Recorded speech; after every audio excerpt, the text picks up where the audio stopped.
what now? The New Republic has released more choice selections from those Ron Paul newsletters. I will read two that I thought were particularly interesting. The victimization mentality created by the civil rights movement, where every black failure is a white crime.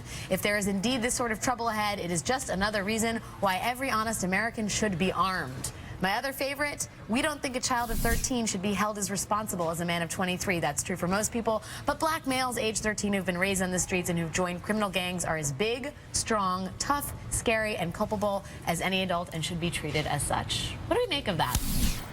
Honestly, I have to say, I mean, it sounds really fringe, but at the time, it became our policy. I mean, that's how you had the crack, powder, cocaine disparity. I mean, all of the racial rhetoric around the super predators, around the sort of inner city gang members who were actually should be tried as adults, should be having mandatory minimums. I mean, this is why we have the situation we have with mass incarceration in America. So it wasn't that fringe of an idea in our political ecosystem. And that's the impact of Ron Paul, even in this debate. That a lot of his ideas, you know, abolishing various parts of government, a federal government, they just become mainstream. And I know everyone says, well, he's a cutesy, quirky old guy who doesn't fill out his suit. I think you use cutesy. You're alone on the cutesy No, but thing, people think that he's harmless, and actually he has taken the whole debate over to the extreme and made it much more mainstream to say 3 government departments, 5 doesn't matter. $1 trillion, who cares? It's not real anymore. If Ron Paul says he's over here, then the middle has moved with him. I don't understand why some of this incredibly incendiary racial rhetoric has not stuck with him. You go to those Ron Paul rallies, it's young people, they look, you know, I mean, I was in New Hampshire, and